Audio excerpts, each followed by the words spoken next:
It large on every face.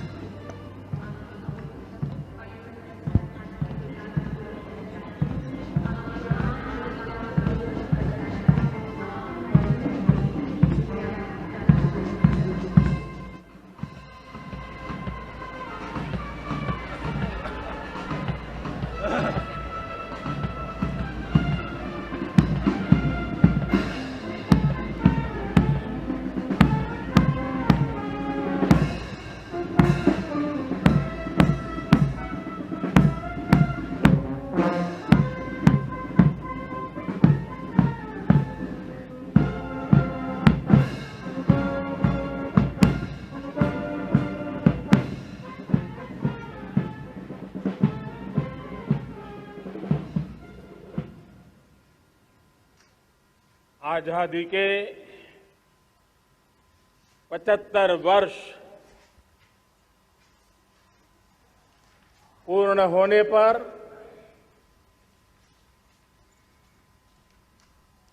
देशवासियों को अनेक अनेक शुभकामनाएं। बहुत बहुत बधाई। न सिर्फ हिंदुस्तान का हर कोना, लेकिन दुनिया के हर कोने में आज किसी न किसी रूप में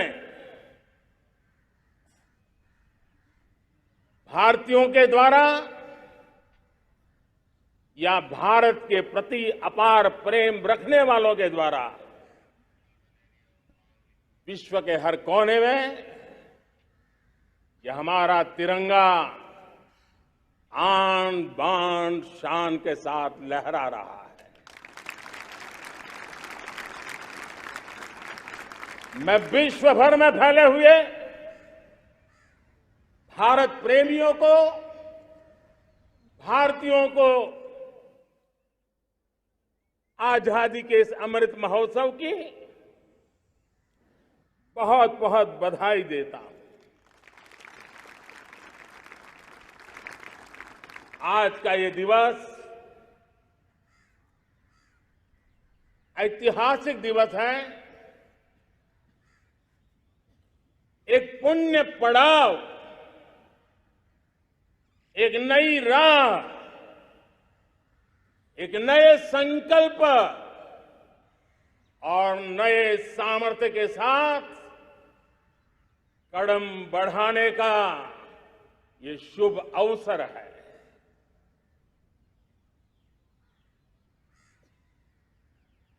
आजादी के जंग में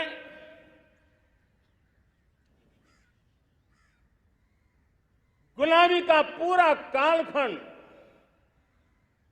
संघर्ष में बीता है। हिंदुस्तान का कोई कोना ऐसा नहीं था, कोई काल ऐसा नहीं था जब देशवासियों ने सैकड़ों सालों तक गुलामी के खिलाफ जंग न किया हो, जीवन न खपाया हो, यातनाएं न झेली हो, आहुति न दी हो। आज हम सब देशवासियों के लिए ऐसे हर महापुरुष को, हर त्यागी को, हर बलिदानी को नमन करने का अवसर है, उनका ऋण स्वीकार करने का अवसर है और उनका स्मरण करते हुए उनके सपनों को जल्द से जल्द पूरा करने का संकल्प लेने का भी अवसर है।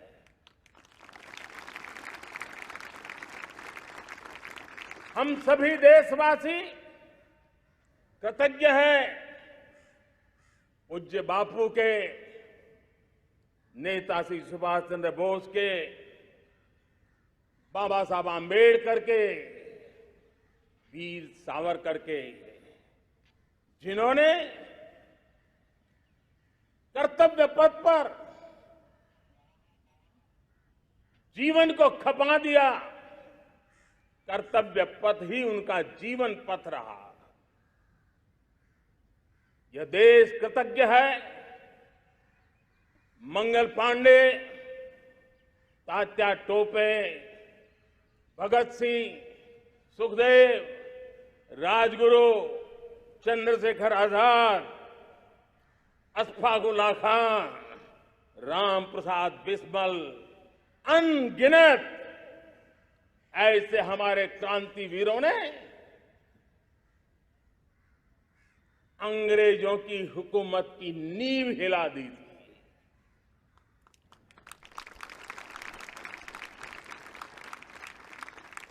यह राष्ट्र कृतज्ञ है उन वीरांगनाओं के लिए, रानी लक्ष्मीबाई हो, झलकारी बाई, दुर्गा भाभी, रानी गाइदिन्लियो, रानी चेन्नम्मा, बेगम हजरत महल, वेलू निचियार।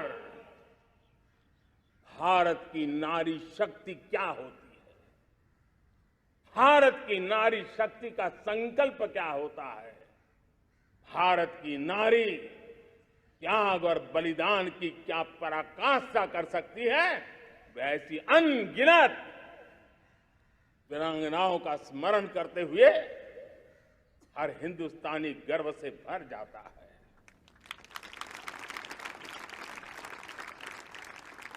आजादी का जंग भी लड़ने वाले और आजादी के बाद देश बनाने वाले भी, डॉक्टर राजेंद्र प्रसाद जी हो,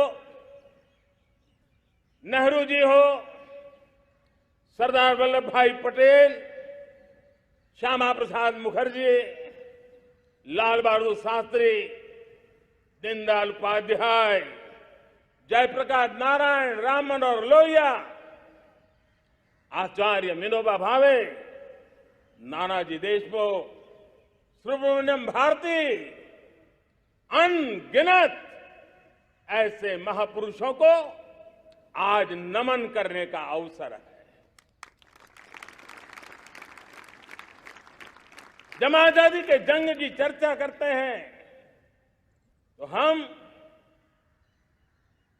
उन जंगलों में जीने वाले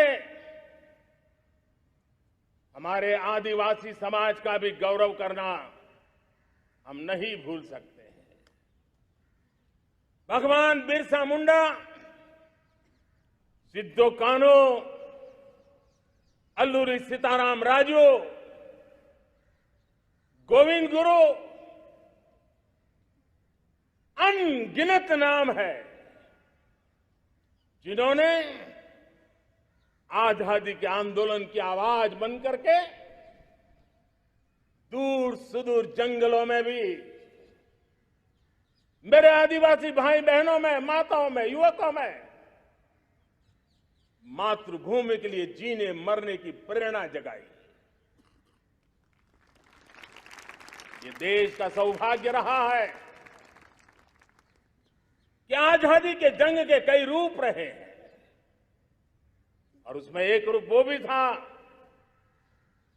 जिसमें नारायण गुरु हो, स्वामी विवेकानंद हो, महर्षि अरविंदो हो, गुरुदेव रविंद्रनाथ टैगोर हो, ऐसे अनेक महापुरुष हिंदुस्तान के हर कोने में, हर काल में भारत की चेतना को जगाते रहे, भारत को चेतनवंत बनाते रहे। अमृत महोत्सव के दौरान देश ने पूरे एक साल से हम देख रहे हैं, 2021 में दांडी यात्रा से प्रारंभ हुआ, स्मृति दिवस को संवारते हुए हिंदुस्तान के हर जिले में, हर कोने में देशवासियों ने आजादी के अमृत महोत्सव के लक्षावधि कार्यक्रम किए हैं। शायद इतिहास में इतना विशाल, व्यापक, लंबा एक ही मकसद का उत्सव मनाया गया हो, वो शायद ये पहली घटना हुई होगी।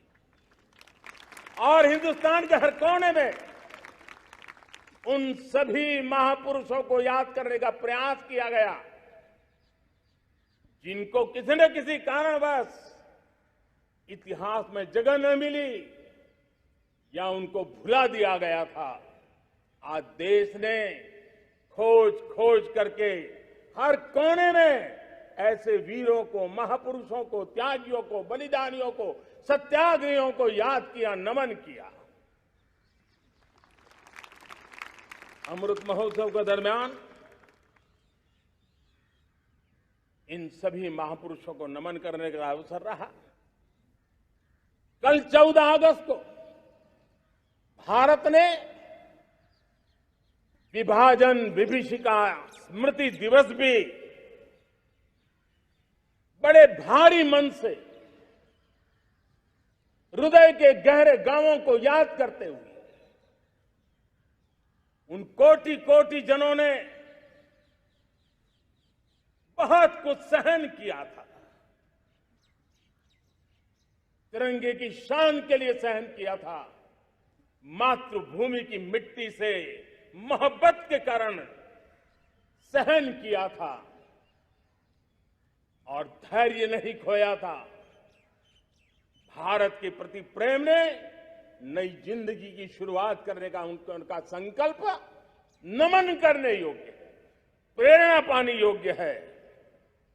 आज जब हम आजादी का अमृत महोत्सव मना रहे हैं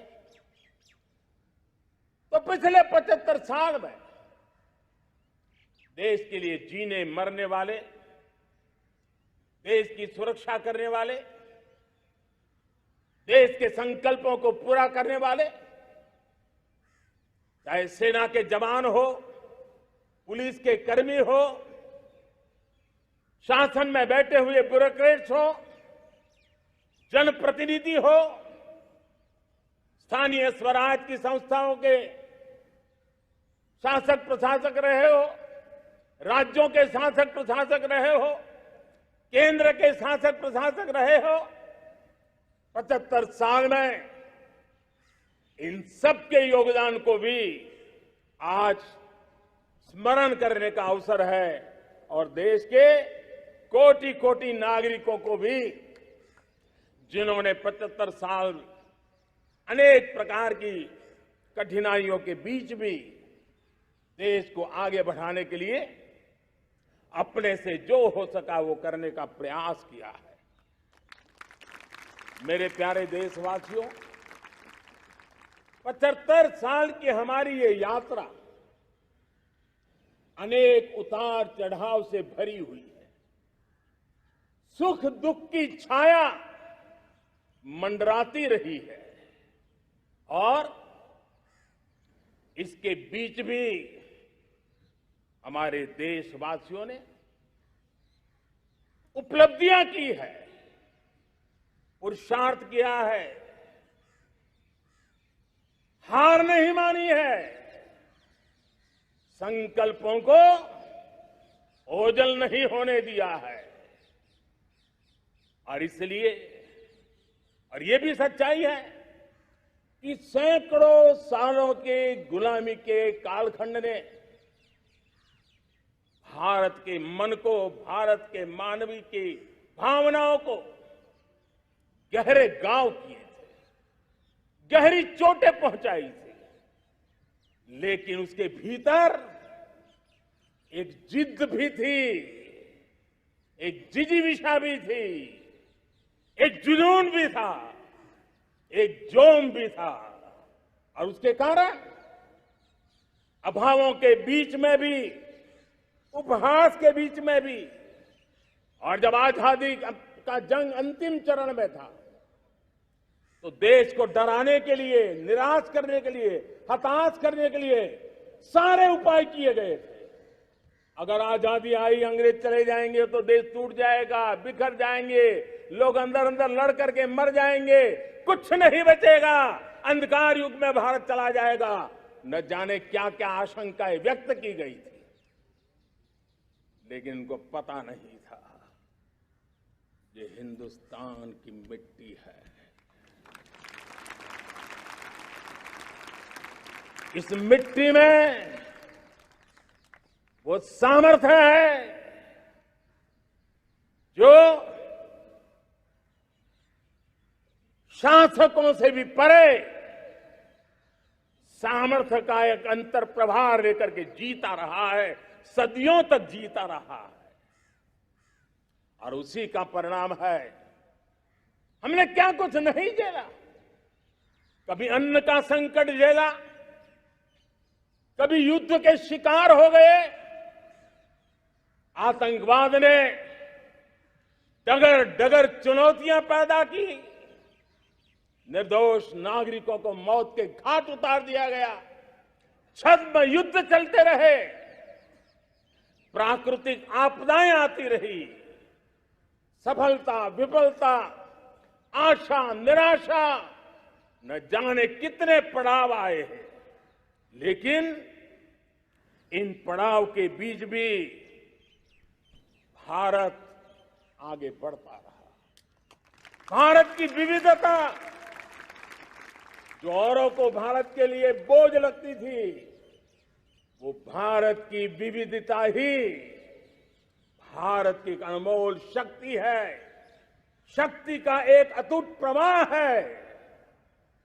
और दुनिया को पता नहीं था कि भारत के पास एक इनहेरेंट सामर्थ्य है, एक संस्कार सरिता है, एक मन मस्तिष्क का विचारों का बंधन है, और वो है भारत लोकतंत्र की जननी है,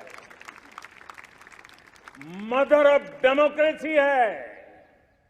और जिनके जहन में लोकतंत्र होता है,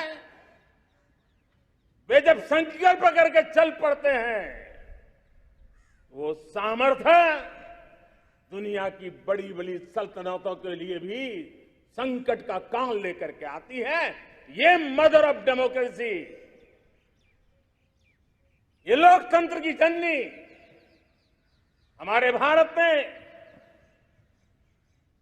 सिद्ध कर दिया कि हमारे पास ये एक अनमोल सामर्थ्य है। मेरे प्यारे देशवासियों, 75 साल की यात्रा में आशाएं, अपेक्षाएं, उतार चढ़ाव, सब कुछ के बीच में हर एक के प्रयास से हम जहां तक पहुंच पाए थे, पहुंचे थे। और 2014 में देशवासियों ने मुझे दायित्व दिया। आजादी के बाद जन्मा हुआ मैं पहला व्यक्ति था जिसको लाल किले से देशवासियों का गौरवगान करने का अवसर मिला था।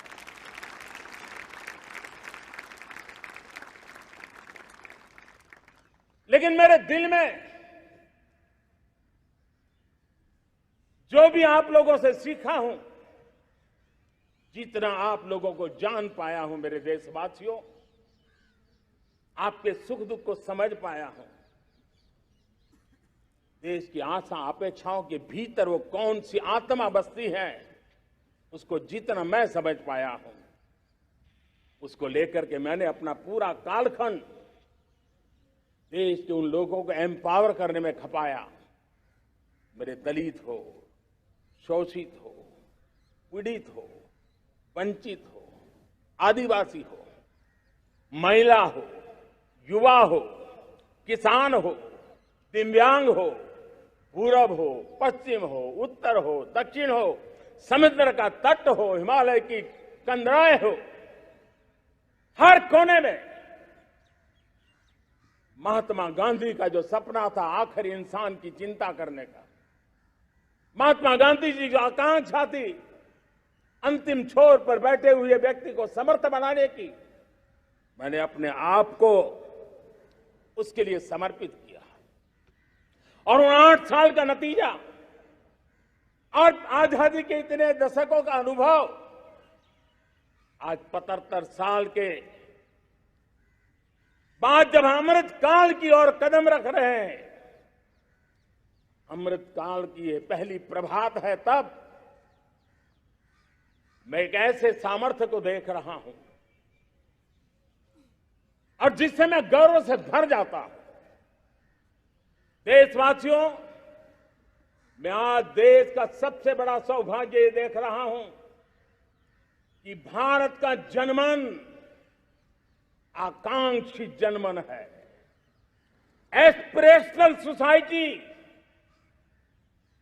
किसी भी देश की बहुत बड़ी अमानत होती है और हमें गर्व है कि आज हिंदुस्तान के हर कोने में, हर समाज के हर वर्ग में, हर तबके में आकांक्षाएं उफान पर है।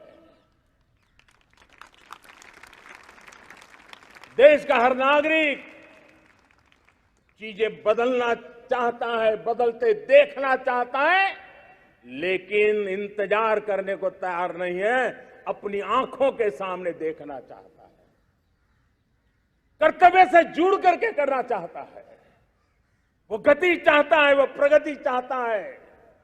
75 साल में संजोए हुए सारे सपने अपने ही आंखों के सामने पूरा करने के लिए वो लालायित है, उत्साहित है, उतावला भी है। कुछ लोगों को इसके कारण संकट हो सकता है, क्योंकि जब एस्पिरेशनल सोसाइटी होती है तब सरकारों को भी तलवार की धार पे चलना पड़ता है, सरकारों को भी समय के साथ दौड़ना पड़ता है। और मुझे विश्वास है, चाहे केंद्र सरकार हो, राज्य सरकार हो, स्थानीय स्वराज की संस्थाएं हो, किसी भी प्रकार की शासन व्यवस्था क्यों न हो, हर किसी को इन एस्पिरेशनल सोसाइटी को एड्रेस करना पड़ेगा। उनकी आकांक्षाओं के लिए हम ज्यादा इंतजार नहीं कर सकते। हमारे इस एस्पिरेशनल सोसाइटी ने लंबे अरसे तक इंतजार किया है, लेकिन अब वो अपनी आने वाली पीढ़ी को इंतजार में जीने के लिए मजबूर करने को तैयार नहीं है। और इसलिए ये अमृत काल का पहली प्रभात हमें उस एस्पिरेशनल सोसाइटी की आकांक्षाओं को पूरा करने के लिए एक बहुत बड़ा सुनहरा अवसर देकर के आई है। मेरे प्यारे देशवासियों, हमने पिछले दिनों देखा है, एक और ताकत का हमने अनुभव किया है, और वो है भारत में एक सामूहिक चेतना का पुनर्जागरण हुआ है। एक सामूहिक चेतना का पुनर्जागरण आजादी के इतने संघर्ष में से जो अमृत था वो अब संजोया जा रहा है, संकलित हो रहा है, संकल्प में परिवर्तित हो रहा है, पुरुषार्थ की पराकाष्ठा जुड़ रही है और सिद्धि का मार्ग नजर आ रहा है। ये चेतना, मैं समझता हूं कि चेतना का जागरण, ये पुनर्जागरण, ये हमारी सबसे बड़ी अमानत है। और ये पुनर्जागरण देखिए, 10 अगस्त तक लोगों को पता तक नहीं होगा शायद कि देश के भीतर कौन सी ताकत है, लेकिन पिछले 3 दिन से जिस प्रकार से तिरंगे झंडे को लेकर के, तिरंगा की यात्रा लेकर के देश चल पड़ा है, बड़े बड़े सोशल साइंस के एक्सपर्ट्स वे भी शायद कल्पना नहीं कर सकते कि मेरे भीतर के अंदर कितने, मेरे देश के भीतर कितना बड़ा सामर्थ्य है, एक तिरंगे झंडे ने दिखा दिया है। यह पुनर्चेतना, पुनर्जागरण का पल है। ये लोग समझ नहीं पाए हैं, जब देश जनता कर्फ्यू के लिए हिंदुस्तान का हर कोना निकल पड़ता है, तब उस चेतना की अनुभूति है। जब देश ताली थाली बजा करके कोरोना वॉरियर के साथ कंधे से कंधा मिला करके खड़ा हो जाता है, तब चेतना की अनुभूति होती है। जब दिया जला करके कोरोना वॉरियर की शुभकामना देने के लिए देश निकल पड़ता है, तब उस चेतना की अनुभूति होती है। दुनिया कोरोना के कालखंड में वैक्सीन लेना या न लेना, वैक्सीन काम का है कि नहीं है, उस उलझन में जी रहा था। उस समय मेरे देश के गांव गरीब भी 200 करोड़ डोज दुनिया को चौंका देने वाला काम करके दिखा देते हैं। यही चेतना है, यही सामर्थ्य है। इस सामर्थ्य ने आज देश को एक नई ताकत दी है। मेरे प्यारे भाइयों बहनों, तीसरा एक महत्वपूर्ण सामर्थ्य मैं देख रहा हूं, जैसे एस्पिरेशनल सोसाइटी, जैसे पुनर्जागरण, वैसे ही आजादी के इतने दशकों के बाद पूरे विश्व का भारत की तरफ देखने का नजरिया बदल चुका है। विश्व भारत की तरफ गर्व से देख रहा है, अपेक्षा से देख रहा है। समस्याओं का समाधान भारत की धरती पर दुनिया खोजने लगी है। दोस्तों, विश्व का ये बदलाव, विश्व की सोच में ये परिवर्तन 75 साल की हमारी अनुभव यात्रा का परिणाम है। हम जिस प्रकार से संकल्पों लेकर चल पड़े हैं, दुनिया इसे देख रही है और आखिरकार विश्व भी उम्मीदें लेकर के जी रहा है। उम्मीदें पूरे करने का सामर्थ्य कहां पड़ा है, वो उसे दिखने लगा है। मैं इसे त्रिशक्ति के रूप में देखता हूं, 3 सामर्थ्य के रूप में देखता हूं। और ये त्रिशक्ति है एस्पिरेशन की, पुनर्जागरण की और विश्व की उम्मीदों की। और इसे पूरा करने के लिए हम जानते हैं दोस्तों, आज दुनिया में एक विश्वास जगने में मेरे देशवासियों की बहुत बड़ी भूमिका है। 130 करोड़ देशवासियों ने कई दशकों के अनुभव के बाद स्थिर सरकार का महत्व क्या होता है, राजनीतिक स्थिरता का महत्व क्या होता है, पॉलिटिकल स्टेबिलिटी दुनिया में किस प्रकार की ताकत दिखा सकती है, नीतियों में कैसा सामर्थ्य होता है, उन नीतियों पर विश्व का कैसे भरोसा बनता है, ये भारत ने दिखाया है और दुनिया भी इसे समझ रही है। और हम जब राजनीतिक स्थिरता हो, नीतियों में गतिशीलता हो, निर्णयों में तेजी हो, सर्वव्यापकता हो, सर्वसमावेशकता हो, तो विकास के लिए हर कोई भागीदार बनता है। हमने सबका साथ सबका विकास का मंत्र लेकर के हम चले थे, लेकिन देखते ही देखते देशवासियों ने सबका विश्वास और सबका प्रयास से उसमें और रंग भर दिए हैं। और इसलिए हमने देखा है हमारी सामूहिक शक्ति को, हमारे सामूहिक सामर्थ्य को हमने देखा है। आजादी का अमृत महोत्सव जिस प्रकार से बनाया गया, जिस प्रकार से हर जिले में 75 अमृत सरोवर बनाने का अभियान चल रहा है, गांव गांव के लोग जुड़ रहे हैं, कार सेवा कर रहे हैं, अपने प्रयत्नों से अपने गांव में जल संरक्षण के लिए बड़ा अभियान चला रहे हैं। और इसलिए भाइयों बहनों, चाहे स्वच्छता का अभियान हो, चाहे गरीबों के कल्याण का काम हो, देश आज पूरी शक्ति से आगे बढ़ रहा है।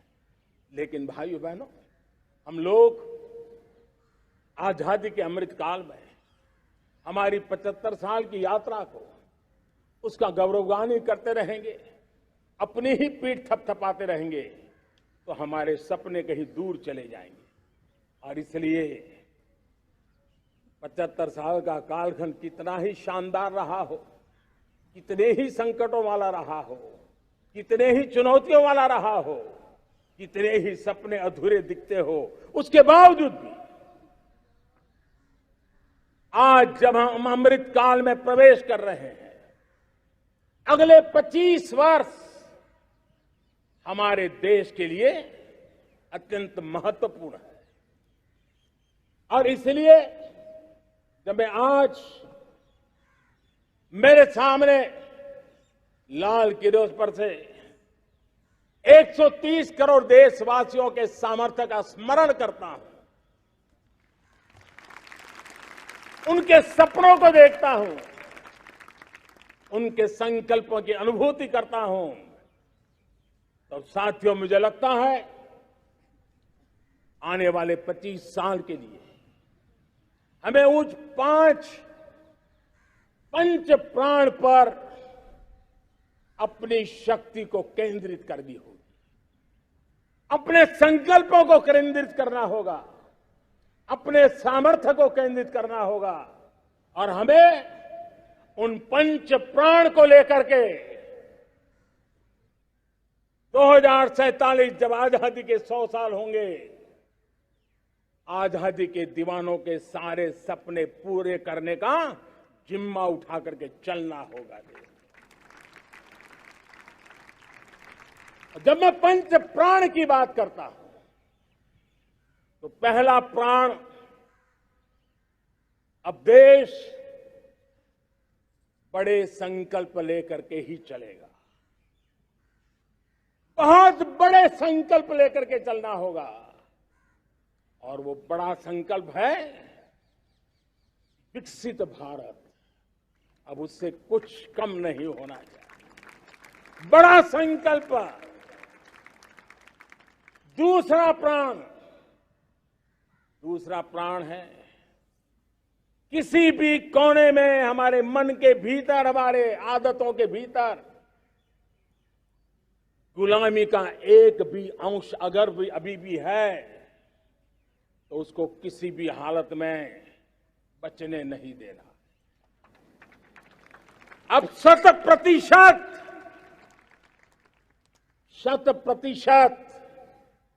सैकड़ों साल की गुलामी ने जहां हमें जकड़ कर रखा है, हमारे मनोभाव को बांध करके रखा हुआ है, हमारी सोच में विकृतियां पैदा करके रखी है, हमें गुलामी की छोटी चीज भी कहीं नजर आती है, हमारे भीतर नजर आती है, हमारे आसपास नजर आती है, हमें उससे मुक्ति पानी ही होगी। ये हमारा दूसरी प्राण शक्ति है। तीसरी प्राण शक्ति, हमें हमारी विरासत पर गर्व होना चाहिए, हमारी विरासत के प्रति, क्योंकि यही विरासत है जिसने कभी भारत को स्वर्णिम काल दिया था और यही विरासत है जो समय को अनुकूल परिवर्तन करने की आदत रखती है, यही विरासत है जो काल बाह्य छोड़ती रही है, नित्य नूतन स्वीकारती रही है। और इसलिए इस विरासत के प्रति हमें गर्व होना चाहिए। चौथा प्राण, वो भी उतना ही महत्वपूर्ण है और वो है एकता और एकजुटता। 130 करोड़ देशवासियों में एकता, न कोई अपना न कोई पराया। एकता की ताकत एक भारत श्रेष्ठ भारत के सपनों के लिए हमारा चौथा प्राण है। और पांचवा प्राण है नागरिकों का कर्तव्य। नागरिकों का कर्तव्य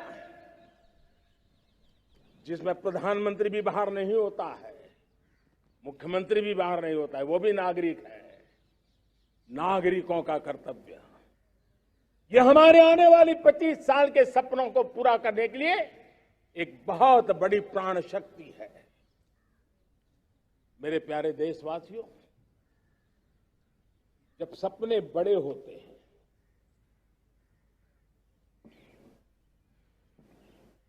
जब संकल्प बड़े होते हैं, तो पुरुषार्थ भी बहुत बड़ा होता है, शक्ति भी बहुत बड़ी मात्रा में जुट जाती है। अब कोई कल्पना कर सकता है कि देश 40-42 के कालखंड को याद कीजिए, देश उठ खड़ा हुआ था। किसी ने हाथ में झाड़ू लिया था, किसी ने तकली ली थी, किसी ने रेंटिया लिया था, किसी ने सत्याग्रह का मार्ग चुना था, किसी ने संघर्ष का मान चुना था, किसी ने क्रांति की वीरता का रास्ता चुना था। लेकिन संकल्प बड़ा था आजादी। और ताकत देखिए, बड़ा संकल्प था तो आजादी लेके रहे, हम आजाद हो गए। अगर संकल्प छोटा होता, सीमित होता, तो शायद आज भी संघर्ष करने के दिन चालू रहते। लेकिन संकल्प बड़ा था तो हमने हासिल भी किया। मेरे प्यारे देशवासियों, अब आज जब अमृत काल की पहली प्रभात है, तो हमें इस 25 साल में विकसित भारत बना के रहना है, अपनी आंखों के सामने। और जो 20, 22, 25 साल के नौजवान मेरे देश के मेरे सामने हैं, मेरे देश के नौजवानों, जब देश आजादी के 100 साल मनाएगा, तब आप 50-55 के हुए होंगे। मतलब आपके जीवन का ये स्वर्णिम काल, आपकी उम्र के ये 25-30 साल भारत के सपनों को पूरा करने का काल है।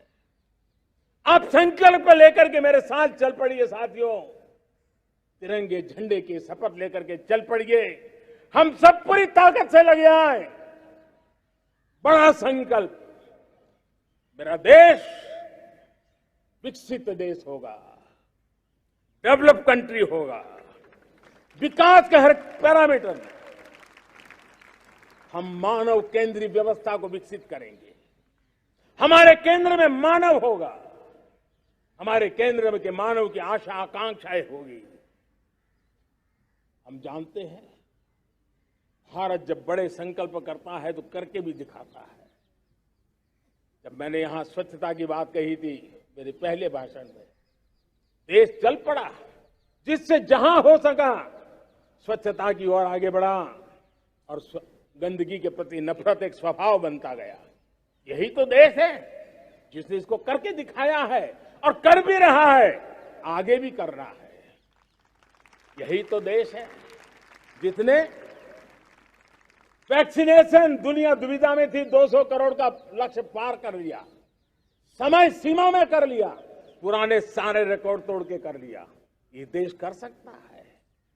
हमने तय किया था देश को, खाड़ी के तेल पर हम गुजारा करते हैं, झाड़ी के तेल की ओर कैसे बढ़े। 10% इथेनॉल ब्लेंडिंग का सपना बड़ा लगता था, पुराना इतिहास बताता था संभव नहीं है, लेकिन समय से पहले 10% इथेनॉल ब्लेंडिंग करके देश ने इस सपने को पूरा कर दिया। भाइयों बहनों, 2.5 करोड़ लोगों को इतने कम समय में बिजली कनेक्शन पहुंचाना छोटा काम नहीं था, देश ने करके दिखाया। लाखों परिवारों के घर में जल से नल, नल से जल, नल से जल पहुंचाने का काम आज देश तेज गति से कर रहा है। खुले में शौच से मुक्ति भारत के अंदर आज संभव हो पाया है। मेरे प्यारे देशवासियों, अनुभव कहता है कि एक बार हम सब संकल्प लेकर के चल पड़े तो हम निर्धारित लक्ष्यों को पार कर सकते हैं। रिन्यूएबल एनर्जी का लक्ष्य हो, देश में नए मेडिकल कॉलेज बनाने का इरादा हो, डॉक्टरों की तैयारी करवानी हो, हर क्षेत्र में पहले से गति बहुत बड़ी है। और इसलिए मैं कहता हूं, अब आने वाले 25 साल बड़े संकल्प के हो। यही हमारा प्राण, वही हमारा प्रण भी होना चाहिए। दूसरी बात मैंने कही है, उस प्राण शक्ति की मैंने चर्चा की है कि गुलामी की मानसिकता। देश की सोचिए भाइयों, कब तक दुनिया हमें सर्टिफिकेट बांटती रहेगी? कब तक दुनिया के सर्टिफिकेट पर हम गुजारा करेंगे? क्या हम अपने मानक नहीं बनाएंगे? क्या 130 करोड़ का देश अपने मानकों को पार करने के लिए पुरुषार्थ नहीं कर सकता है? हमें किसी भी हालत में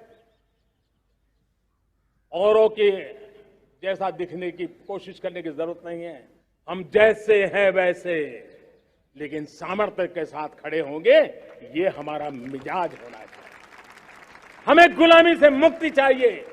हमारे मन के भीतर दूर दूर 7 समंदर के नीचे भी गुलामी का तत्व नहीं बच रहना चाहिए। और मैं आशा देखता हूं, जिस प्रकार से नई राष्ट्रीय शिक्षा नीति बनी है, जिस मंथन के साथ बनी है, कोटि कोटि लोगों के विचार प्रवाह को संकलित करते हुए बनी है, और भारत की धरती की जमीन से जुड़ी हुई शिक्षा नीति बनी है। रसखस हमारी धरती के मिले हैं। हमने जो कौशल्य पर बल दिया है, ये एक ऐसा सामर्थ्य है जो हमें गुलामी से मुक्ति की ताकत देगा। हमने देखा है, कभी कभी तो हमारी टैलेंट भाषा के बंधनों में बन जाती है। यह गुलामी की मानसिकता का परिणाम है। हमें हमारे देश की हर भाषा पे गर्व होना चाहिए। वो हमें भाषा आती हो या ना आती हो, लेकिन मेरे देश की भाषा है, मेरे पूर्वजों ने दुनिया को दी हुई ये भेंट सौगात है, हमें गर्व होना चाहिए। मेरे साथियों, आज डिजिटल इंडिया का रूप हम देख रहे हैं, स्टार्टअप देख रहे हैं। कौन लोग हैं? ये वो टैलेंट है जो टियर 2, टियर 3 सिटी में किसी गांव गरीब के परिवार में बसे हुए लोग हैं। ये हमारे नौजवान हैं जो आज नई नई खोज के साथ दुनिया के सामने आ रहे हैं। गुलामी की मानसिकता हमें उसे तिलांजलि देनी पड़ेगी। अपने सामर्थ्य पे भरोसा करना होगा। दूसरी एक बात जो मैंने कही, तीसरी मेरी प्राण शक्ति की बात है, वो है हमारी विरासत पर हमें गर्व होना चाहिए। जब हम अपनी धरती से जुड़ेंगे, जब हम अपनी धरती से जुड़ेंगे, तभी तो ऊंचा उड़ेंगे।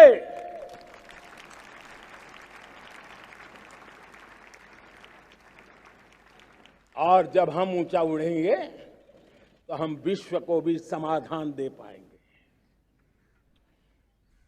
हमने देखा है, जब हम अपनी चीजों पे गर्व करते हैं, आज दुनिया होलिस्टिक हेल्थ केयर की चर्चा कर रही है, लेकिन जब होलिस्टिक हेल्थ केयर की चर्चा करती है तो उसकी नजर भारत के योग पर जाती है, भारत के आयुर्वेद पर जाती है, भारत की होलिस्टिक लाइफस्टाइल के पर जाती है। ये हमारी विरासत है, हम जो दुनिया को दे रहे हैं। दुनिया आज उससे प्रभावित हो रही है। अब हमारी ताकत देखिए,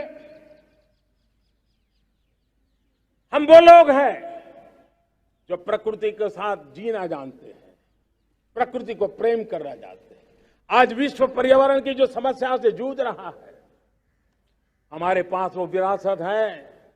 ग्लोबल वार्मिंग की समस्याओं के समाधान का रास्ता हम लोगों के पास है, हमारे पूर्वजों ने दिया हुआ है। जब हम लाइफस्टाइल की बात करते हैं, एनवायरमेंट फ्रेंडली लाइफस्टाइल की बात करते हैं, हम लाइफ मिशन की बात करते हैं, तो दुनिया का ध्यान आकर्षित करते हैं। हमारे पास ये सामर्थ्य है। हमारा बड़ा धान, मोटा धान, मिलेट, हमारे यहां तो घर घर की चीज रही है। ये हमारी विरासत है। हमारे छोटे किसानों के परिश्रम से छोटी छोटी जमीन के टुकड़ों में फलने फूलने वाली हमारे धान। आज दुनिया अंतर्राष्ट्रीय स्तर पर मिलेट ईयर मनाने के लिए आगे बढ़ रही है। मतलब हमारी विरासत को आज दुनिया, हम उस पर गर्व करना सीखे। हमारे पास दुनिया को बहुत कुछ देना है। हमारे फैमिली वैल्यूज, विश्व के सामाजिक तनाव की जब चर्चा हो रही है, व्यक्तिगत तनाव की चर्चा होती है तो लोगों को योग दिखता है, सामूहिक तनाव की बात होती है तब भारत की पारिवारिक व्यवस्था दिखती है। संयुक्त परिवार की एक पूंजी सदियों से हमारी माताओं बहनों के त्याग बलिदान के कारण परिवार नाम की जो व्यवस्था विकसित हुई, ये हमारी विरासत है। इस विरासत पर हम गर्व कैसे करें? हम तो वो लोग हैं जो जीव में भी शिव देखते हैं। हम वो लोग हैं जो नर में नारायण देखते हैं। हम वो लोग हैं जो नारी तो नारायणी कहते हैं। हम वो लोग हैं जो पौधे में परमात्मा देखते हैं। हम वो लोग हैं जो नदी को मां मानते हैं। हम वो लोग हैं जो हर कंकर में शंकर देखते हैं। यह हमारा सामर्थ्य है। हर नदी में मां का रूप देखते हैं। पर्यावरण की इतनी व्यापकता, विशालता, ये हमारा गौरव। हम विश्व के सामने जब खुद गर्व करेंगे तो दुनिया करेगी। भाइयों बहनों, हम वो लोग हैं जिसने दुनिया को वसुधैव कुटुंबकम का मंत्र दिया। हम वो लोग हैं जो दुनिया को कहते हैं एकम सत विप्रहा बदौ वदंती। आज जो होलियर देन दाव का जो संकट चल रहा है, तुझसे बड़ा मैं हूं, ये जो तनाव का कारण बना हुआ है, दुनिया को एकम सत विप्रा बहुधा वदंती का ज्ञान देने वाली विरासत हमारे पास है। जो कहते हैं सत्य एक है, जानकार लोग उसको अलग अलग तरीके से कहते हैं। ये गौरव हमारा है। हम लोग हैं जो कहते हैं यत पिंडे तद ब्रह्मांडे। कितनी बड़ी सोच है। जो ब्रह्मांड में है वो हर जीव मात्र में है। यत पिंडे तद ब्रह्मांडे, ये कहने वाले हम लोग हैं। हम वो लोग हैं जिसने दुनिया का कल्याण देखा है। हम जन कल्याण से जग कल्याण के राही रहे हैं। जन कल्याण से जग कल्याण की राह पर चलने वाले हम लोग जब दुनिया की कामना करते हैं तब कहते हैं सर्वे अपनी सुखिनो संतु सर्वे संतु निरामया। सबके सुख की बात, सबके आरोग्य की बात करना, ये हमारी विरासत है। और इसलिए हम बड़ी शान के साथ हमारी इस विरासत का गर्व करना सीखें। ये प्राण शक्ति है हमारी, जो हमें 25 साल के सपनों पूरा करने के लिए जरूरी है। उसी प्रकार से मेरे प्यारे देशवासियों, एक और महत्वपूर्ण विषय है एकता, एकजुटता। इतने बड़े देश को, उसकी विविधता को हमें सेलिब्रेट करना है। इतने पंथ, परंपराएं, ये हमारे आन बान शान है। कोई नीचा नहीं, कोई ऊंचा नहीं है, सब बराबर है। कोई मेरा नहीं, कोई पराया नहीं, सब अपने हैं। ये भाव एकता के लिए बहुत जरूरी है। घर में भी एकता की नींव तभी रखी जाती है जब बेटे बेटी एक समान हो। अगर बेटे बेटी एक समान नहीं होंगे तो एकता के मंत्र नहीं गूंज सकते हैं। जेंडर इक्वलिटी हमारी एकता के लिए पहली शर्त।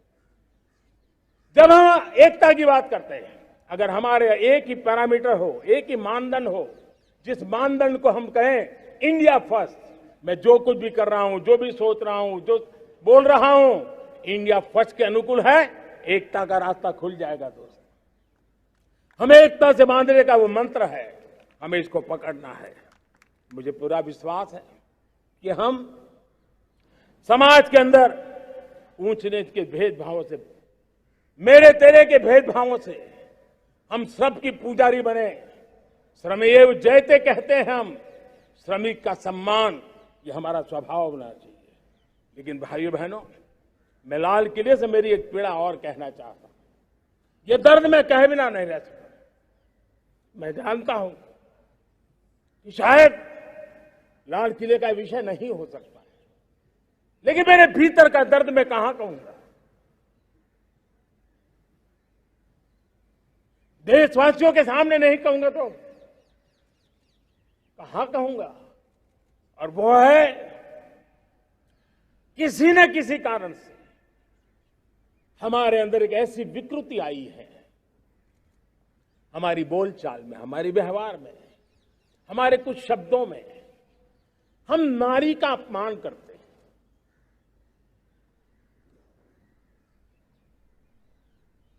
क्या हम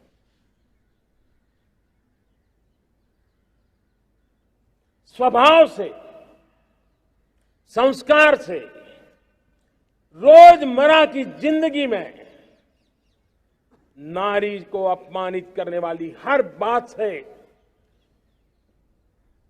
मुक्ति का संकल्प ले सकते हैं?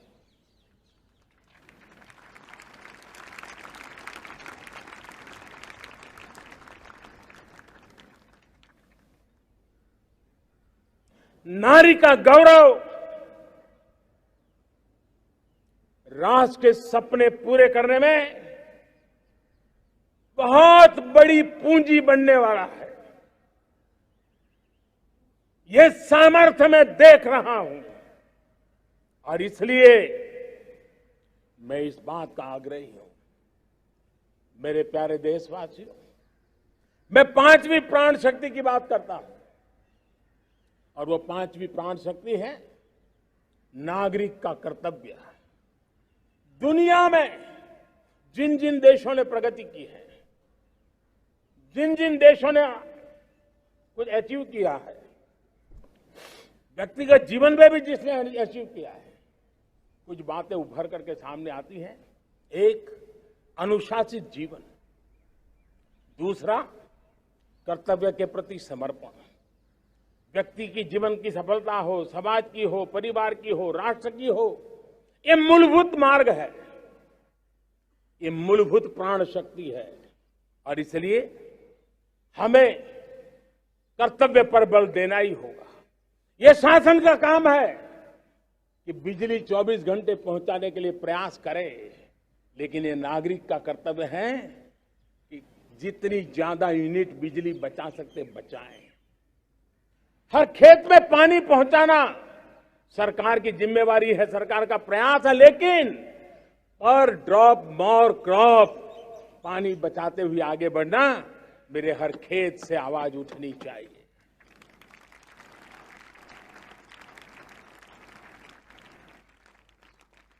केमिकल मुक्त खेती, ऑर्गेनिक फार्मिंग, प्राकृतिक खेती, ये हमारा कर्तव्य है। साथियों, चाहे पुलिस हो या पीपल हो, शासक हो या प्रशासक हो, ये नागरिक कर्तव्य से कोई अछूता नहीं हो सकता है। हर कोई अगर नागरिक के कर्तव्यों को निभाएगा तो मुझे विश्वास है कि हम इच्छित लक्ष्य को प्राप्त करने में समय से पहले सिद्धि प्राप्त कर सकते हैं। मेरे प्यारे देशवासियों, आज महर्षि अरविंदो की जन्म जयंती भी है। मैं उस महापुरुष के चरणों में नमन करता हूं, लेकिन हमें उस महापुरुष को याद करना होगा जिन्होंने कहा था, स्वदेशी से स्वराज, स्वराज से सुराज। ये उनका मंत्र है। हम सबको सोचना होगा कि हम कब तक दुनिया के और लोगों पर निर्भर रहेंगे। क्या हमारे देश का अन्न की आवश्यकता हो, हम आउटसोर्स कर सकते हैं क्या? जब देश ने तय कर लिया कि हमारा पेट हम खुद भरेंगे, देश ने करके दिखाया कि नहीं दिखाया? एक बार संकल्प लेते हैं तो होता है दोस्त। और इसलिए आत्मनिर्भर भारत, ये हर नागरिक का, हर सरकार का, समाज के हर इकाई का ये दायित्व बन जाता है। ये आत्मनिर्भर भारत, ये सरकारी एजेंडा, सरकारी कार्यक्रम नहीं है। ये समाज का जन आंदोलन है जिसे हमें आगे बढ़ाना है। मेरे साथियों, आज जब ये बात हमने सुनी, आजादी के 75 साल के बाद जिस आवाज को सुनने के लिए हमारे कान तरस रहे थे, 75 साल के बाद वो आवाज सुनाई दी है। 75 साल के बाद लाल किले पर से तिरंगे को सलामी देने का काम पहली बार मेड इन इंडिया तोप ने किया है। कौन हिंदुस्तानी होगा जिसको ये बात, एक आवाज उसे नई प्रेरणा, ताकत नहीं दी?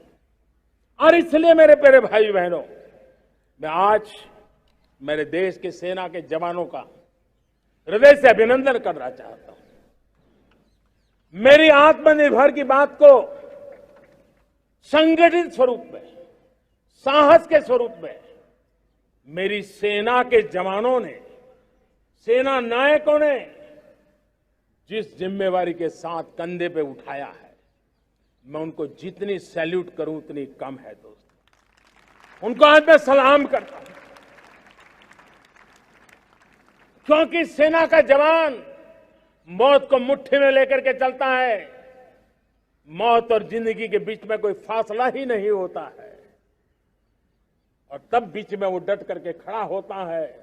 और वो मेरा सेना का जवान तय करे कि हम 300 ऐसी चीजों अब लिस्ट करते हैं जो हम विदेश से नहीं लाएंगे हमारे देश की। ये संकल्प छोटा नहीं है।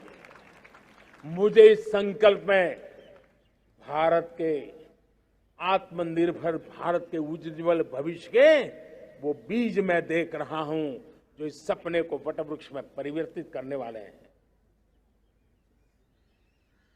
सैल्यूट, सैल्यूट मेरे सेना के अधिकारियों को, सैल्यूट।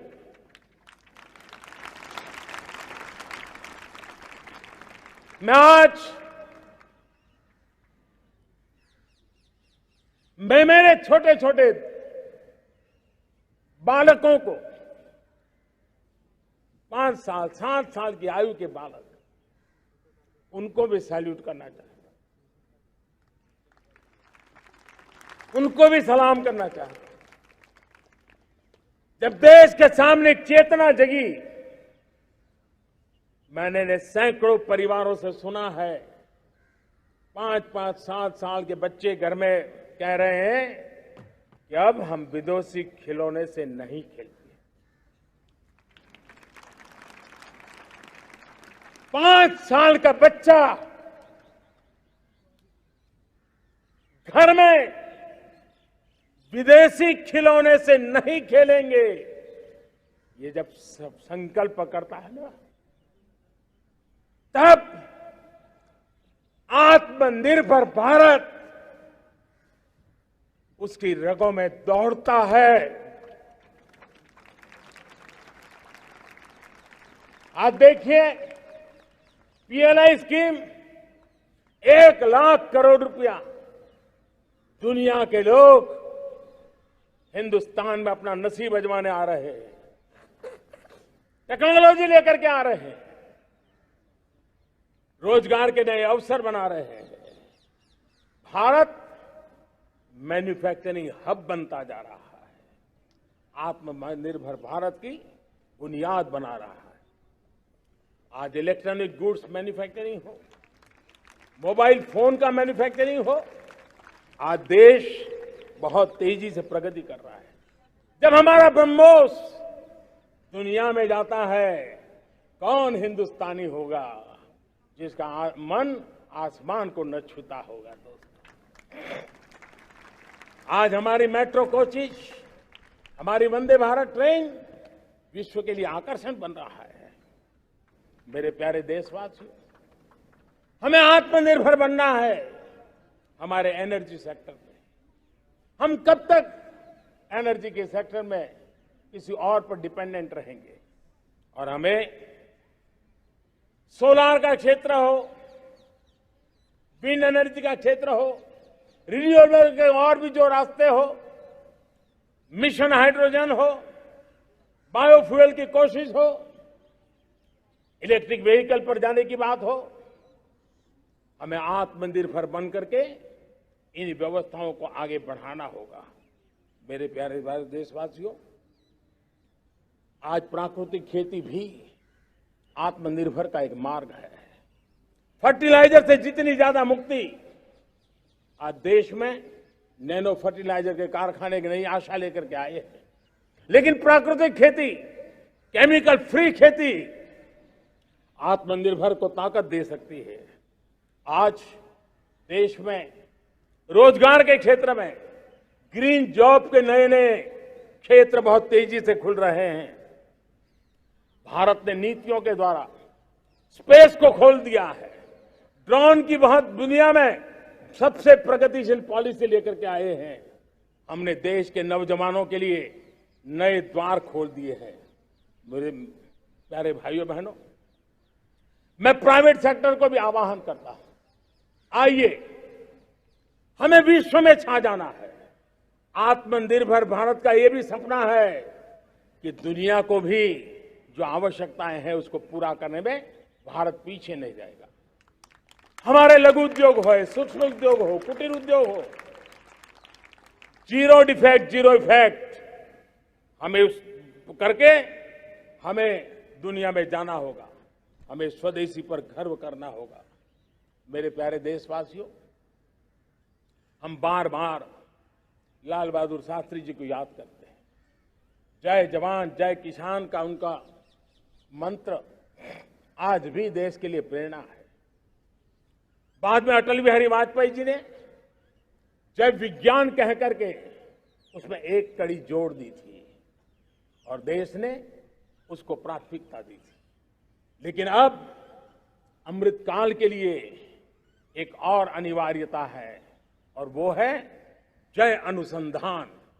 जय जवान जय किसान जय विज्ञान जय अनुसंधान, इनोवेशन। और मुझे मेरे देश की युवा पीढ़ी में भरोसा है। इनोवेशन की ताकत देखिए। आज हमारा यूपीआई, भीम, हमारा डिजिटल पेमेंट, फिनटेक की दुनिया में हमारा स्थान आज विश्व में रियल टाइम 40% अगर डिजिटल फाइनेंशियल का ट्रांजैक्शन होता है तो मेरे देश में हो रहा है। हिंदुस्तान ने ये करके दिखाया है। मेरे प्यारे देशवासियों, अब हम 5G के दौर की ओर कदम रख रहे हैं। बहुत दूर इंतजार नहीं करना होगा, हम कदम मिलाने वाले हैं। हम ऑप्टिकल फाइबर गांव-गांव में पहुंचा रहे हैं। डिजिटल इंडिया का सपना गांव से गुजरेगा, ये मुझे पूरी जानकारी है। आज मुझे खुशी है, हिंदुस्तान के 4 लाख कॉमन सर्विस सेंटर्स गांवों में विकसित हो रहे हैं। गांव के नौजवान बेटे बेटियां कॉमन सर्विस सेंटर चला रही हैं। देश गर्व कर सकता है कि गांव के क्षेत्र में 4 लाख डिजिटल एंटरप्रेन्योर का तैयार होना और सारी सेवाएं गांव के लोग उनके यहां लेने के लिए आदी बन जाए, ये अपने आप में टेक्नोलॉजी हब बनने की भारत की जो ताकत है। मेरे प्यारे देशवासियों, ये जो डिजिटल इंडिया का मूवमेंट है, जो सेमीकंडक्टर की ओर हम कदम मांड रहे हैं, 5G की ओर कदम मांड रहे हैं, ऑप्टिकल फाइबर का नेटवर्क बिछा रहे हैं, ये सिर्फ आधुनिकता की पहचान ऐसा नहीं है। 3 बड़ी ताकतें इसके अंदर समाहित है। शिक्षा में आमूलचूल क्रांति, ये डिजिटल माध्यम से आने वाली है। स्वास्थ्य सेवाओं में आमूलचूल क्रांति डिजिटल से आने वाली है। कृषि जीवन में भी बहुत बड़ा बदलाव डिजिटल से आने वाला है। एक नया विश्व तैयार हो रहा है। भारत उसे आगे बढ़ाने के लिए, और मैं साफ देख रहा हूं दोस्तों, ये डेकेड मानव जात के लिए टेकेड का समय है, टेक्नोलॉजी का डेकेड है। भारत के लिए तो ये टेकेड जिसका मन टेक्नोलॉजी से जुड़ा हुआ है, आईटी की दुनिया में भारत ने अपना एक लोहा बनवा लिया है, तो ये टेकेड का सामर्थ्य भारत के प्यास है। हमारा अटल इनोवेशन मिशन, हमारे इंक्यूबेशन सेंटर, हमारे स्टार्टअप एक नया पूरा क्षेत्र का विकास कर रहे हैं। युवा पीढ़ी के लिए नए अवसर लेकर के आ रहे हैं। स्पेस मिशन की बात हो, हमारा डीप ओशन मिशन की बात हो, समुद्र की गहराई में जाना हो या हमें आसमान को छूना हो, ये नए क्षेत्र हैं जिसको लेकर के हम आगे बढ़ रहे हैं।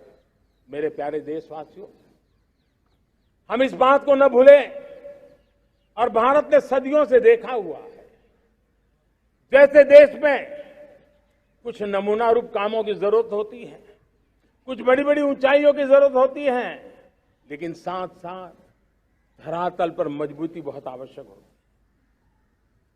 भारत की आर्थिक विकास की संभावनाएं धरातल की मजबूती से जुड़ी हुई है, और इसलिए हमारे छोटे किसान, उनका सामर्थ्य, हमारे छोटे उद्यमी, उनका सामर्थ्य, हमारे लघु उद्योग, कुटीर उद्योग, सूक्ष्म उद्योग, रेहड़ी पटरी वाले लोग, घरों में काम करने वाले लोग, ऑटो रिक्शा चलाने वाले लोग, बस सेवाएं देने वाले लोग, ये समाज का जो सबसे बड़ा तबका है, इसका सामर्थ्यवान होना भारत के सामर्थ्य की गारंटी है। और इसलिए हमारे आर्थिक विकास की ये जो मूलभूत जमीनी ताकत है, उस ताकत को सर्वाधिक बल देने की दिशा में हमारा प्रयास चल रहा है। मेरे प्यारे देशवासियों, हमारे पास 75 साल का अनुभव है। हमने 75 साल में कई सारी सिद्धियां भी प्राप्त की हैं। हमने 75 साल के अनुभव में नए सपने भी संजोए हैं, नए संकल्प भी लिए हैं। लेकिन अमृतकाल के लिए हमारे मानव संसाधन का ऑप्टिमम आउटकम कैसे हो, हमारी प्राकृतिक संपदा का ऑप्टिमम आउटकम कैसे हो, इस लक्ष्य को लेकर के हमें चलना है। और तब मैं पिछले कुछ सालों से अनुभव से कहना चाहता हूं, आपने देखा होगा आज अदालत के अंदर देखिए, हमारी वकील के क्षेत्र में काम करने वाले हमारी नारी शक्ति किस ताकत के साथ नजर आ रही है। आप ग्रामीण क्षेत्र में जनप्रतिनिधि के रूप में देखिए, हमारी नारी शक्ति किस मिजाज से, समर्पित भाव से अपनी गांवों की समस्याओं को सुलझाने में लगी हुई है। आज ज्ञान का क्षेत्र देख लीजिए, विज्ञान का क्षेत्र देख लीजिए, हमारे देश की नारी शक्ति सिरमौर नजर आ रही है। आज हम पुलिस में देखें, हमारी नारी शक्ति लोगों की सुरक्षा की जिम्मेवारी उठा रही है। हम जीवन के हर क्षेत्र में देखें, खेलकूद का मैदान देखें या युद्ध की भूमि देखें, भारत की नारी शक्ति एक नए सामर्थ्य, नए विश्वास के साथ आगे आ रही है। मैं इसको भारत की 75 साल की जो यात्रा में जो योगदान है, उसमें अब कई गुना योगदान आने वाले 25 साल में मैं मेरी नारी शक्ति का देख रहा हूं, मेरी माताओं, बहनों का, मेरी बेटियों का देख रहा हूं। और इसलिए ये सारे हिसाब किताब से ऊपर है, सारे आपके पैरामीटर से अतिरिक्त है। हम इस पर जितना ध्यान देंगे, हम जितने ज्यादा अवसर हमारी बेटियों को देंगे, जितनी सुविधाएं हमारी बेटियों के लिए केंद्रित करेंगे, आप देखना वो हमें बहुत कुछ लौटा करके देगी। वो देश को इस ऊंचाई पर ले जाएगी। इस अमृत काल में जो सपने पूरे करने में जो मेहनत लगने वाली है, अगर हमारी नारी शक्ति की मेहनत जुड़ जाएगी, व्यापक रूप से जुड़ जाएगी, तो हमारी मेहनत कम होगी, हमारा समय सीमा भी कम हो जाएगी, हमारे सपने और तेजस्वी होंगे, और ओजस्वी होंगे, और दैदीप्यमान होंगे। और इसलिए आइए साथियों, हम जिम्मेवारियों को लेकर आगे बढ़े। मैं आज भारत के संविधान के निर्माताओं का भी धन्यवाद करना चाहता हूं, तो उन्होंने जो हमें फेडरल स्ट्रक्चर दिया है, उसके स्पिरिट को बनाते हुए, उसकी भावनाओं का आदर करते हुए हम कंधे से कंधा मिला करके इस अमृत काल में चलेंगे, तो सपने साकार होकर के रहेंगे। कार्यक्रम भिन्न हो सकते हैं, कार्यशैली भिन्न हो सकती है, लेकिन संकल्प भिन्न नहीं हो सकते। राष्ट्र के लिए सपने भिन्न नहीं हो सकते। आइए हम एक ऐसे युग के अंदर आगे बढ़े। मुझे याद है, जब मैं गुजरात का मुख्यमंत्री था, केंद्र में हमारे विचार की सरकार नहीं थी, लेकिन मेरे गुजरात में हर जगह पे मैं एक ही मंत्र लेके चलता था कि भारत के विकास के लिए गुजरात का विकास, भारत का विकास हम कहीं पर भी हो, हम सबके मन मस्तिष्क में रहना चाहिए। हमारे देश के कई राज्य हैं जिन्होंने देश को आगे बढ़ाने में बहुत भूमिका अदा की है, नेतृत्व किया है, कई क्षेत्रों में उदाहरण काम किए हैं। ये हमारे फेडरलिज्म को ताकत देते हैं। लेकिन आज समय की मांग है कि हमें कोऑपरेटिव फेडरलिज्म के साथ साथ कोऑपरेटिव कॉम्पिटिटिव फेडरलिज्म की जरूरत है। हमें विकास की स्पर्धा की जरूरत है। हर राज्य को लगना चाहिए वो राज्य आगे निकल गया, मैं इतनी मेहनत करूंगा, मैं आगे निकल जाऊंगा।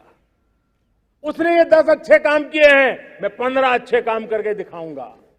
उसने 3 साल में पूरा किया है, मैं 2 साल में करके दिखाऊंगा। हमारे राज्यों के बीच में, हमारी सर्विस सरकार की सभी इकाइयों के बीच में वो स्पर्धा का वातावरण चाहिए जो हमें विकास की नई ऊंचाइयों पर ले जाने के लिए प्रयास करे। मेरे प्यारे देशवासियों, इस 25 वर्ष का अमृतकाल के लिए जब हम चर्चा करते हैं तब मैं जानता हूं चुनौतियां अनेक हैं, मर्यादाएं अनेक हैं, मुसीबतें भी हैं, बहुत कुछ है। हम इसको कम नहीं आंकते हैं, रास्ते खोजते हैं, लगातार कोशिश कर रहे हैं। लेकिन 2 विषयों को तो मैं यहां आज चर्चा करना चाहता हूं। चर्चा अनेक विषयों पर हो सकती है, लेकिन मैं अभी समय की सीमा के कारण 2 विषयों पर चर्चा करता हूं। और मैं मानता हूं हमारे इन सारी चुनौतियों को कारण, विकृतियों के कारण, बीमारियों के कारण इस 25 साल का अमृतकाल, उस पर शायद अगर हमने समय रहते नहीं चेते, समय रहते समाधान नहीं किए, तो वो ये विकराल रूप ले सकते हैं। और इसलिए मैं सबकी चर्चा न करते हुए 2 पर जरूर चर्चा करना चाहता हूं। एक है भ्रष्टाचार, दूसरा है भाई भतीजावाद, परिवारवाद। भारत जैसे लोकतंत्र में जहां लोग गरीबी से जूझ रहे हैं, जब ये तरफ से देखते हैं, एक तरफ वो लोग हैं जिनके पास रहने के लिए जगह नहीं है, दूसरी तरफ वो तरह लोग हैं जिनको अपना चोरी किया हुआ माल रखने के लिए जगह नहीं है। ये स्थिति अच्छी नहीं है। और इसलिए हमें भ्रष्टाचार के खिलाफ पूरी ताकत से लड़ना है। पिछले 8 वर्षों में डायरेक्ट बेनिफिट ट्रांसफर के द्वारा, आधार, मोबाइल, इन सारे आधुनिक व्यवस्थाओं का उपयोग करते हुए 2 लाख करोड़ रुपए जो गलत हाथों में जाते थे, उसको बचा करके देश की भलाई के लिए काम लगाने में हम सफल हुए हैं। जो लोग पिछली सरकारों में बैंकों को लूट लूट करके भाग गए, उनकी संपत्तियां जब्त कर करके वापस लाने की कोशिश कर रहे हैं। कईयों को जेलों में जीने के लिए मजबूर करके रखा हुआ है। हमारी कोशिश है जिन्होंने देश को लूटा है उनको लौटाना पड़े, वो स्थिति हम पैदा करेंगे। भाइयों बहनों, अब भ्रष्टाचार के खिलाफ मैं साफ देख रहा हूं कि हम एक निर्णायक कालखंड में कदम रख रहे हैं। बड़े बड़े चमरबंदी भी बच नहीं पाएंगे। इस मिजाज के साथ भ्रष्टाचार के खिलाफ एक निर्णायक कालखंड में अब हिंदुस्तान कदम रख रहा है। और मैं लाल किले की प्राचीर से बड़ी जिम्मेवारी के साथ कह रहा हूं। और इसलिए भाइयों बहनों, भ्रष्टाचार दीमक की तरह देश को खोखला कर रहा है।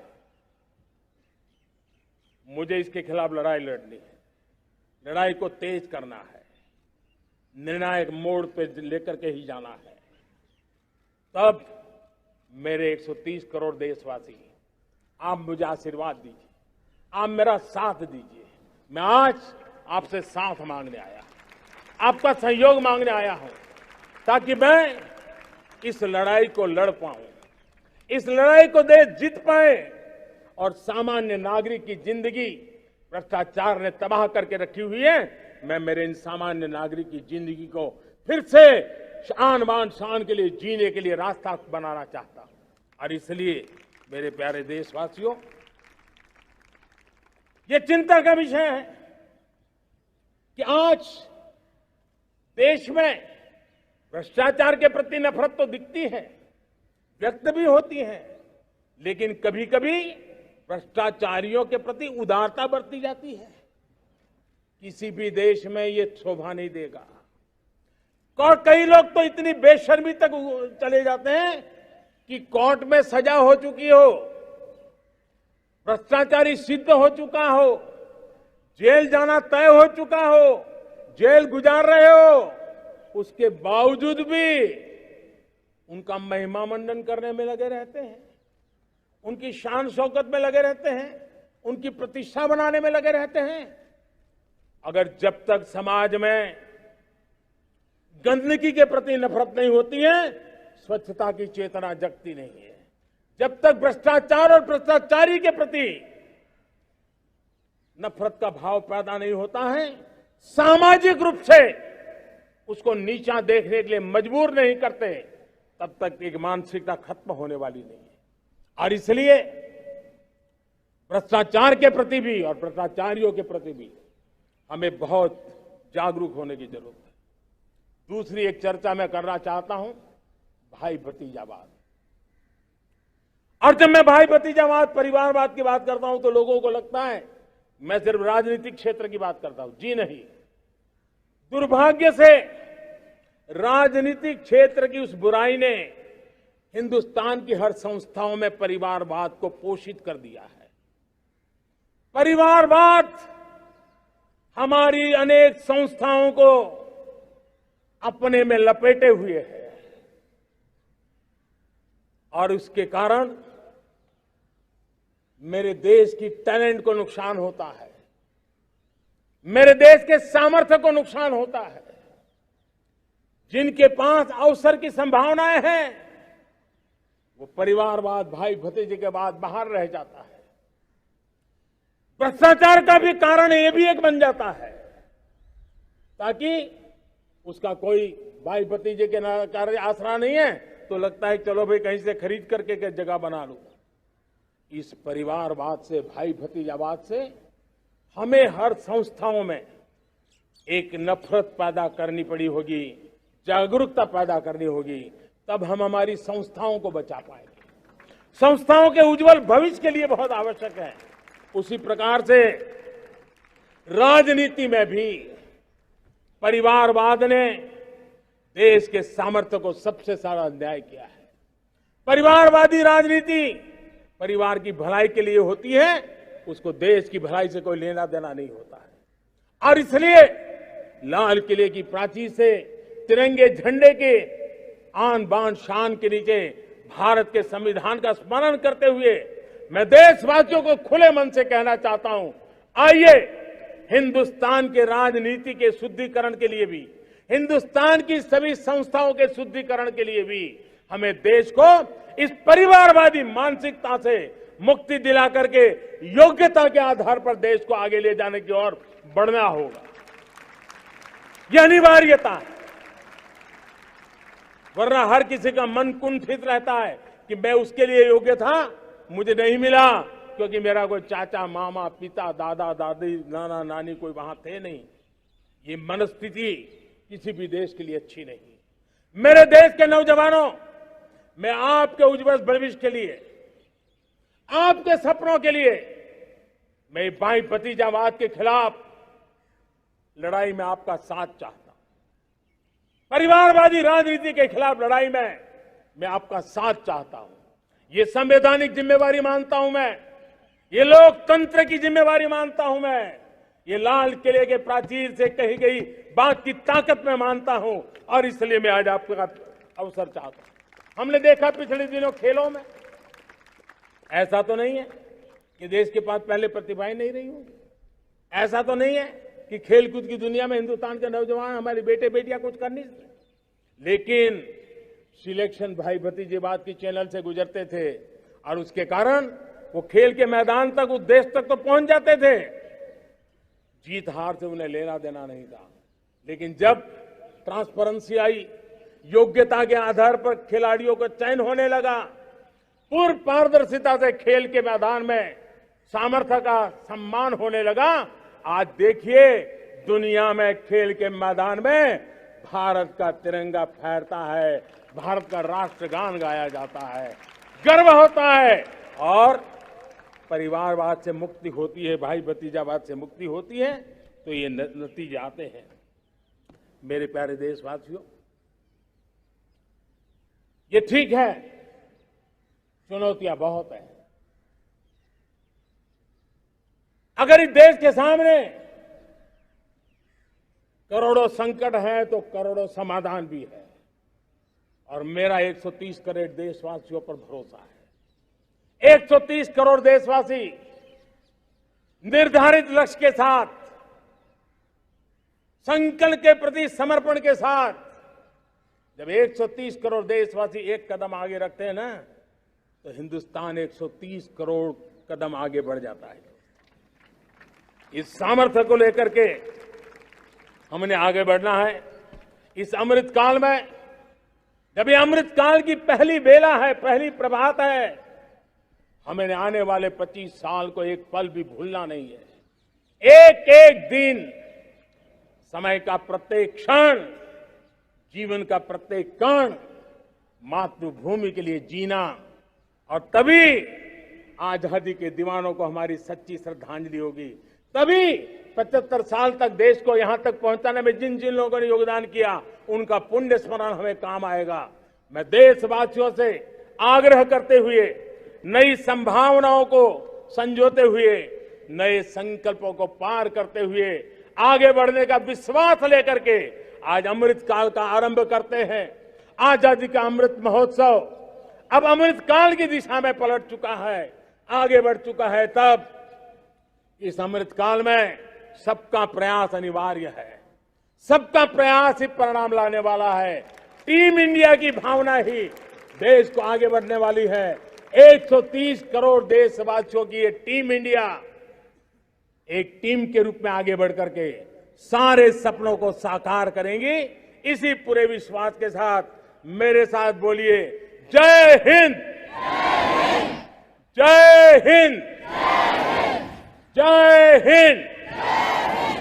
भारत माता की, भारत माता की, भारत माता की, वंदे वंदे वंदे। बहुत बहुत धन्यवाद।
प्रधानमंत्री जी देश से आलोकित आपके संबोधन के लिए और भारत की नई जय यात्रा का मार्ग प्रशस्त करने के लिए बहुत बहुत धन्यवाद।